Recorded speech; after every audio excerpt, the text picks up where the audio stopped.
you very much. So I'm using the mic because I can't speak as loud as you. So I'd just like to go along and ask you to introduce yourself and tell us what your company's doing, if it's okay. Starting with yourself, Astra, please. Hi, I'm Astra. I work at Landor, which specializes in branding. They're a global company with about 1,300 people, and I manage their CRM platform, SugarCRM, and we have about 300 users. So I'm Mary, and then this is Melissa. We're both from a company called Geosynthetics. We sell geosynthetic material into the construction industry. Most of our... What's geosynthetic material?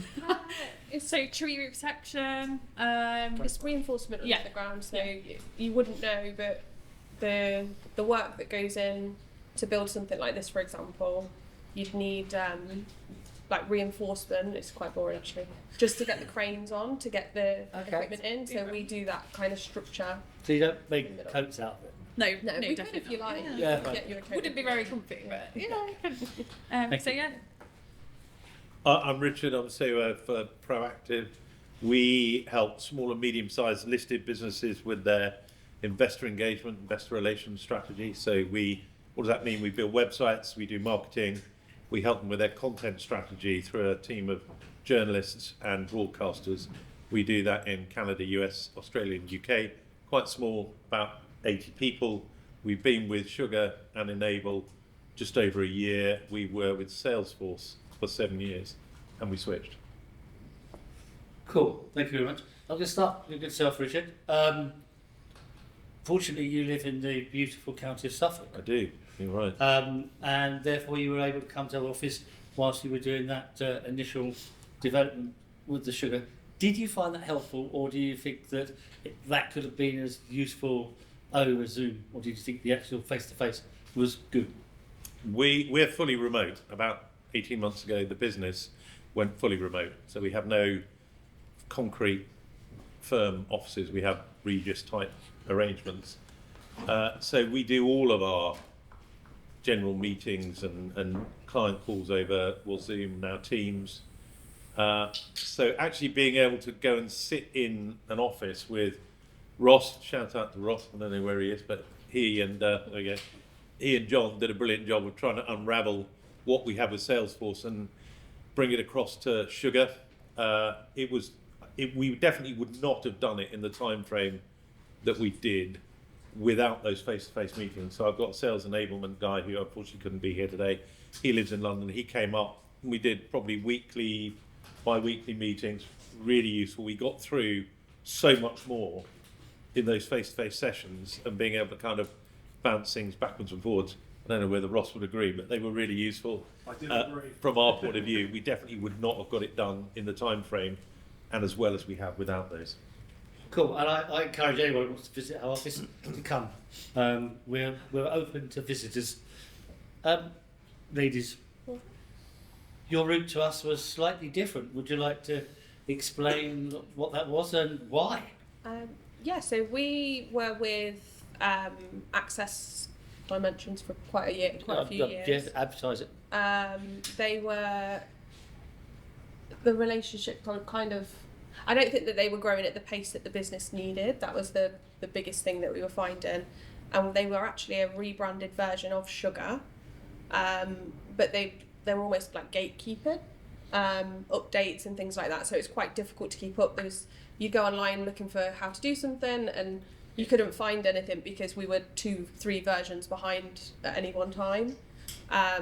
So then we went out to market because we were looking to move somewhere else, and we thought, why not try Sugar Direct? And then they put us in touch with kind of you guys. And how's that journey been so far? Absolutely. I'm always trying to ask actually. Yeah. No, fantastic. I mean, Joe, when we had conversations with him, some of the funny things that we kept laughing at was when we were asking, can the system do this? 9 times out of 10 from Access, we'd get no. And Joe was like, well, that's why? Like, you can do that. And we were both sat there like, oh, okay. And one of the biggest things that we've actually been able to do with Enable, and we said to Joe, like, if he could get that done, obviously with the support of the team, was integrate the two systems. So we actually used Access Dimensions and Access CRM, and the integration from a quote to an order never worked. We've actually successfully done that with Enable from Sugar going into NetSuite, and everyone believed that wouldn't happen, and even us, we were a little bit. And I think for like user adoption, a lot of our team in operations, but also in sales, there was kind of a myth of, well, it doesn't really work anyway. But now it is in place and it's changed kind of how the business views the CRM. It's a lot fresher. People are a bit more engaged because they know that it is working. And we're super happy. Asta, you're probably the, I don't want this to sound wrong, but you're probably the oldest member of this panel regarding sugar, as it were. So I've already got in trouble about cats. Can I just make a plea? No one else over the picture of their cat happily sitting on their lap. I've seen enough, thank you. I take it you're all cat lovers. We'll move on. You're the oldest member of this panel. What have you noticed in your journey of sugar? What has changed, and what do you think they should be changing more in the future to help you with your user adoption, etc.?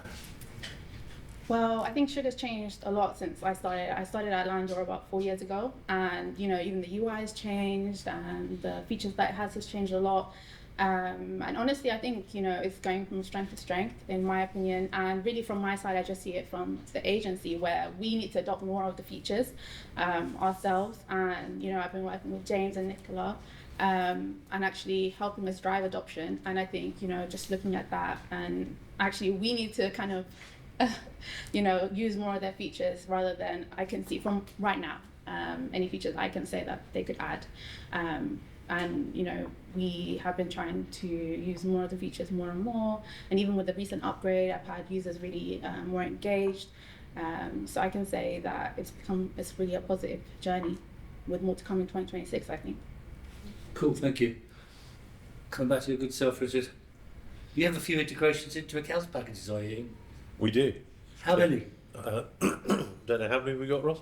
5. Yeah. So you've got 5 different accounts packages. Well, because because the way the finance system was set up, we have one in Australia, one in Canada, one in the US, and one in the UK, and then a group one.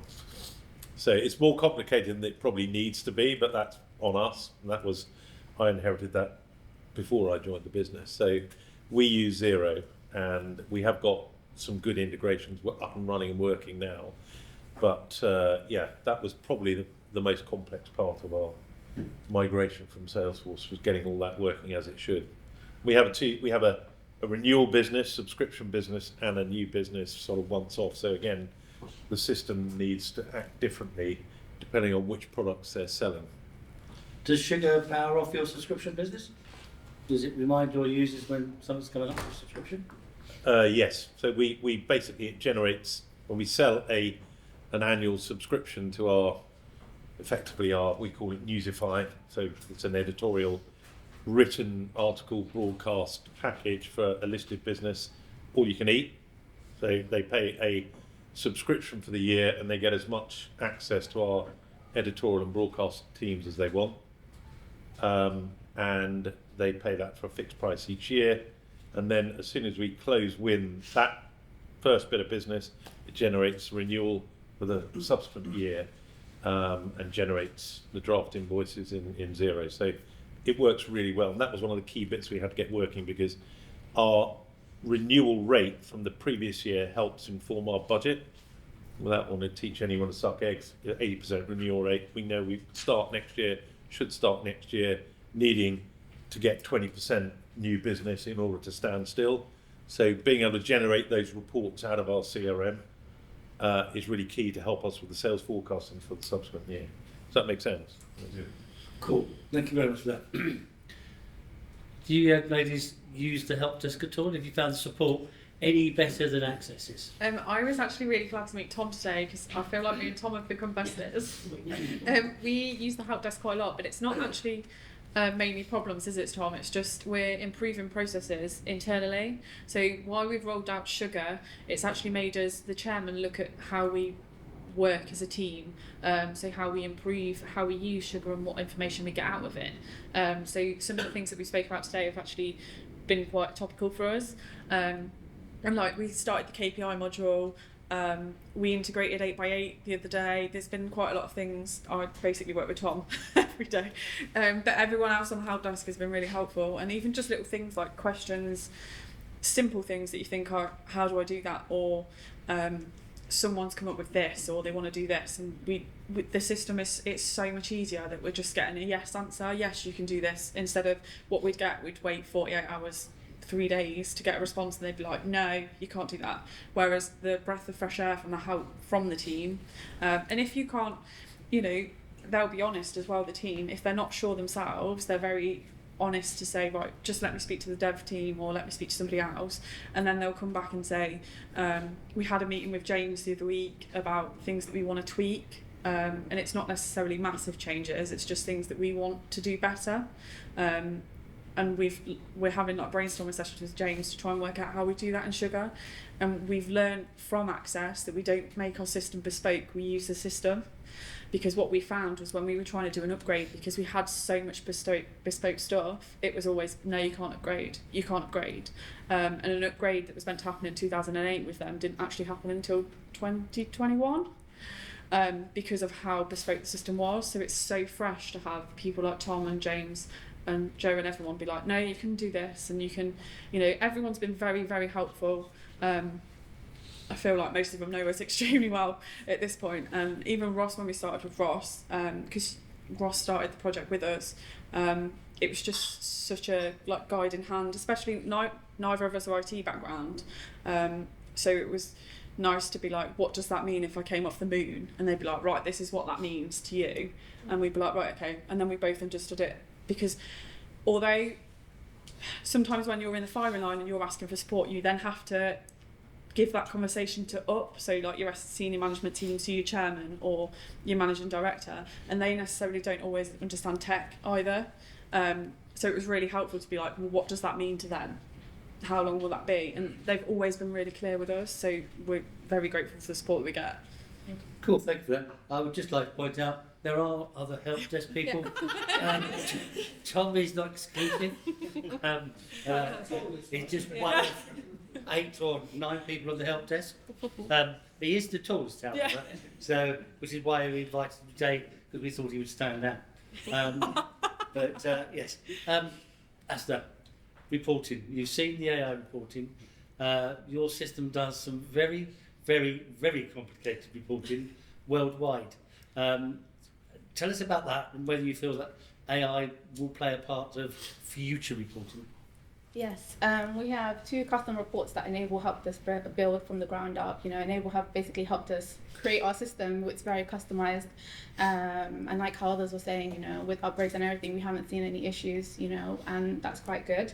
And with that, it comes to reports, and we usually use this for pipeline, backlog management, as well as for new business and add-on farming projects, and looking at that, giving an overview. And this really helps teams across the board, whether you're in the finance team or in the new business or client services team, and you want to see an overview of the data we have in Sugar without having to go on to creating a standard report yourself. These reports came in handy. So that's what mainly our users use, instead of going into the standard reports, the different information with chart and things like that. It can get quite, I think, a little bit overwhelming for end users. So this is where the custom reports come in. And then when it comes to the AI reports, I think this will help as well with those users that I mentioned that don't necessarily want to, or maybe don't have the time to really get used to the standard reporting module.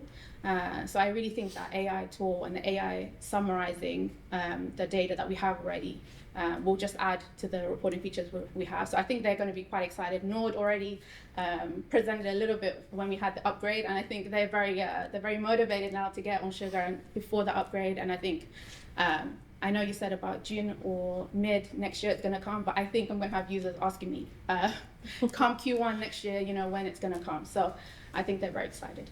Yeah, thank you very much. I'm also looking forward to it. I'm a great advocate of AI. I've drawn some fantastic pictures on Gemini. Were they of cats? No, they're not of cats. They're not of cats. Mainly polar bears. Tony, where do you think you're going next? You've got the system up and running. Where do you think you want to take it next? Or is it doing everything you want? Richard, who is that to? Sorry.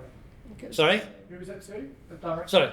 Oh, to me, right. You said Tony. I did say Tony, didn't I? I was I thought I'd be Yeah. Asking you nice to meet you, Tony. Hopefully it's the around. so I think for us there are a number of things that would be really useful. It would be really useful to have Slack to Sugar integration. So, contrary to some of the other people in the room, we deliberately made the decision not to use WhatsApp because it blurs, because we're fully remote, it blurs the lines between personal and business. So we only use Slack for internal comms. So one of our acquisitions in Canada processes between 1,500 and 2,000 tickets a month, quite large tickets, and it would really help them and one of our other website solution businesses to be able to link cases to Slack in a really seamless way because it helps internal comms.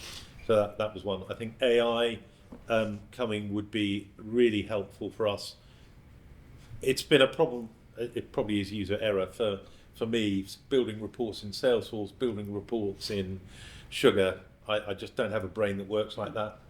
So being able to sit AI over the top of reports to enable access to the data we need quickly and easy would be fantastic. And then the other final thing is we've been using AI in the business for just over 2 years. So we use it in our editorial and broadcast teams. It allows them to generate more content more quickly. It's not dumb, so it still has a human eye on top of it because, as we know, AI can make shit up. So we've been using it on the editorial side, and we have an AI lead gen tool, which would be great to integrate into Sugar. So those are 3 things. Cool, thank you very much for that. Can I just take a quick part of the room?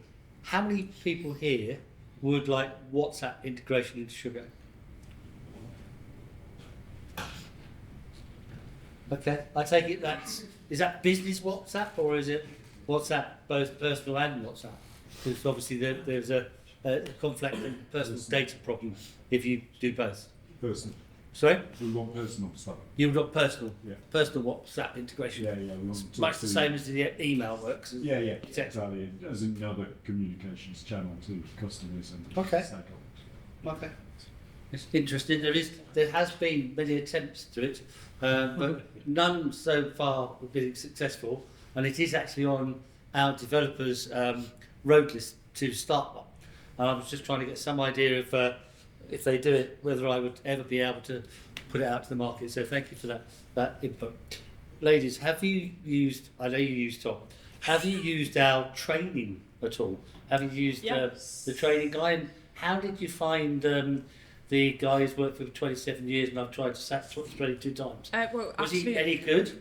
Really Should I ironic. keep him? Really ironically, so you know the revenue line items in CRM. A lot of you will be aware of that.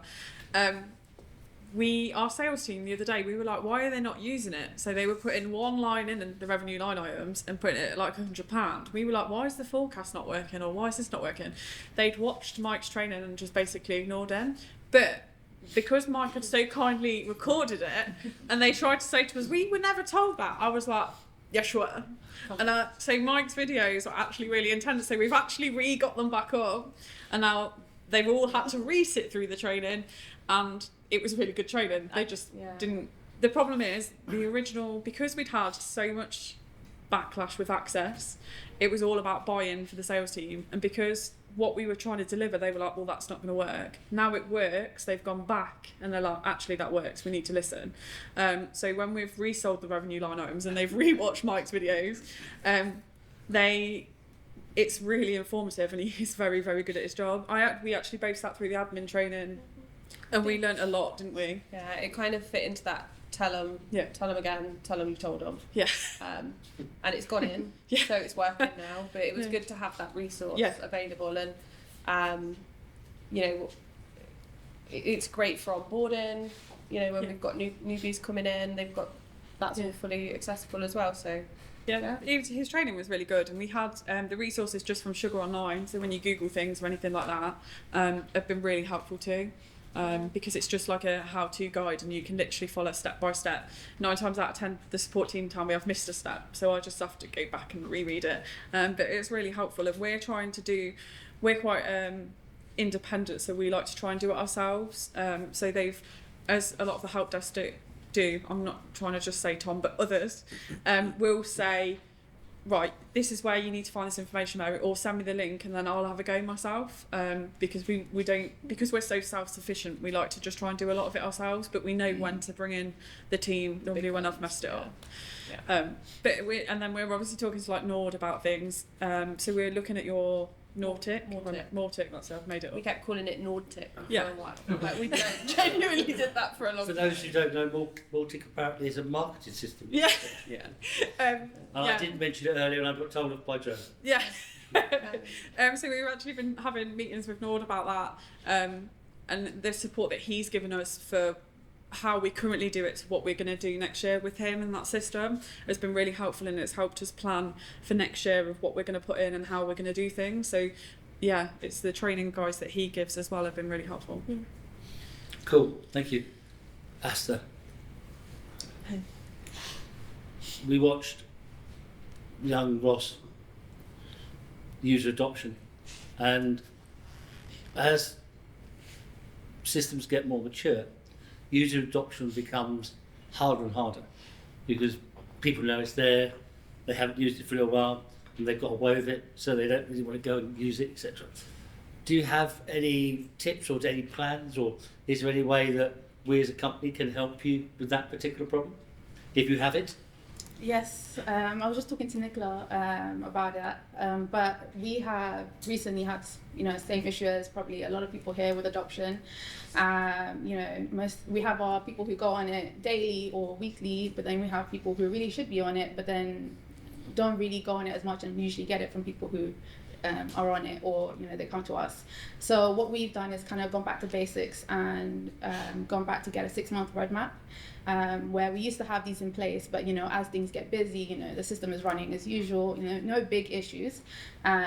We tend to kind of put that to the side, but now we've kind of put that back to the forefront. And working with James and Nicola on the 6-month roadmap has really helped us to kind of put key goals in place with metrics, and this has already kind of pushed a lot of things that will help the company back into production or into production. So I think I would really recommend just to get your key stakeholders aligned with your 6-month roadmap, and then work with SugarCRM and Enable to try to implement it. Thank you very much for that. I'm going to continue asking questions. Does anyone have any questions they'd like to ask? No? Wonderful. Cool. Came up. Tony. This question for you, mate. Have you used Tom on our help desk, or have you used other people? We have used others. We used Tom. You've used Tom. How have you found the support? We do a what's called a C-STAT score, and we send it out to everyone. And I'm not quite sure if it irritates people or not, but based on that C-score comes back, it's whether they keep their jobs or not. Right. Have you given anyone a 1? I don't think I've ever completed a survey. You haven't completed the survey? Not that I'm aware of, anyway. No. Have you used the help desk? Yes, I have. Yeah. No, they're good, responsive, and follow up, which is good. Have you given anyone a 1? No, 5 stars all the way. The 5 stars away. Yeah. Asta, have you given anyone? No, never. I think they're hiding it from me. They must be hiding it from me. We don't. So, do you have a question? Yeah, can I go? Very good. I was just going to say, this is probably as much useful for me as it's been around it, but for each of you, like what would be, I mean, there's a room full of people here that have had varying successes with sugar. What would be maybe your number 1 tip, or what's the thing that you find most valuable to get out of sugar? So the question was, what is the most valuable thing to get out of CRM? Just like a tip for sugar, Okay. like your number 1 kind of tip, or what you would tell someone if you were to kind of not sell sugar to them, but if you were. I would say just being curious. I think you can be quite closed-minded. When we shopped around a lot for CRMs, and it's really you guys are the expert. Being curious, what do you think we should be doing? How do you think we should be using it? Rather than going in with like a preconceived idea of what we want. That's probably the number 1 tip I think I'd give for anyone. Tony, any tips? I'm still Richard. Why did you please it? Sorry. Look, I would say take that back to the open. No, I mean, we moved from Salesforce to Sugar. Someone asked me at lunch break why we did that. I think there are a number of reasons. One of them was that we want to be able to administer and tweak the system ourselves as much as possible. So combination of BPM and some of the stuff that the team has helped us with has been brilliant, because we're able to do way more with Sugar than we could with Salesforce at a much lower cost, better supported. I'll take my payment later. Better supported Thank you. By you at Enable. So it gives us the flexibility to change and adapt the system to suit the business as the business adapts and changes, which it does every month. Tony Ball, you could pick your check up on the corner over there. Sorry. That's interesting that you brought up automations there. How many of you have automations running in your Sugar? Do you think that you could do more with the automations? No. We've got AI, and AI is the big thing. And when I look at the AI, there is so much more that we are currently doing with automations, which is nothing to do with it. I'll give you an example. We've just got a new customer who are care homes.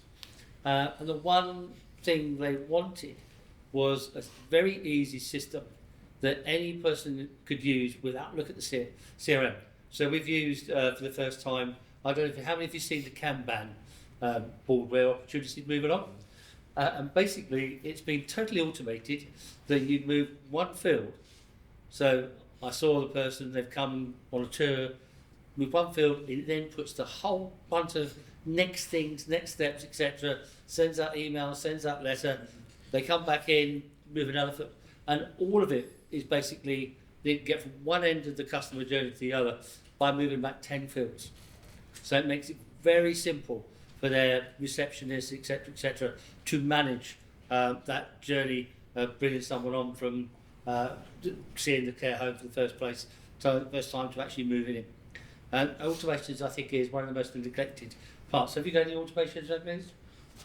Have we? Tom, have we got automations? Joe, have we got automations? I'm going to guess no. I'm beginning to wonder if I should have Tom up here, Yeah. down there. Yeah, I don't. Or John.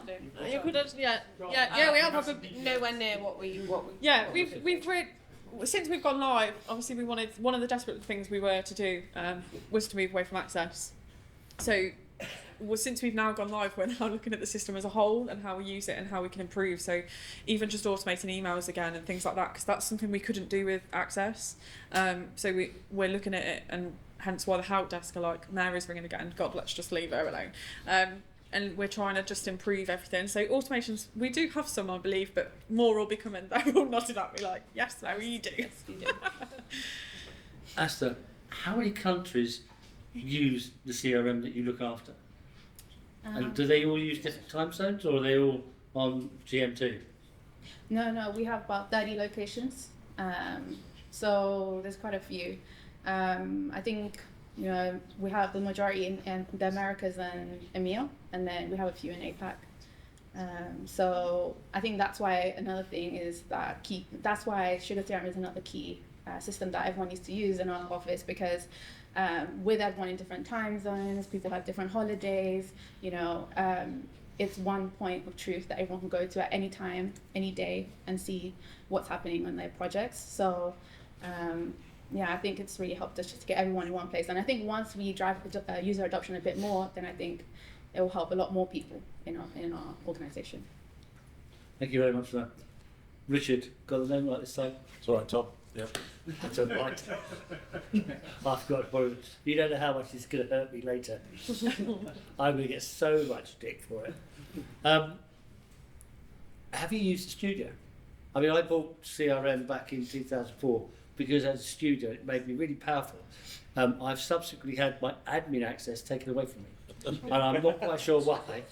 I'm no longer an admin of my system. Right. Are you an admin of yours, or do you use I am, but I don't use Studio, but Feroz does frequently. Yeah. How does he find it? He loves it. Well, I say he loves it.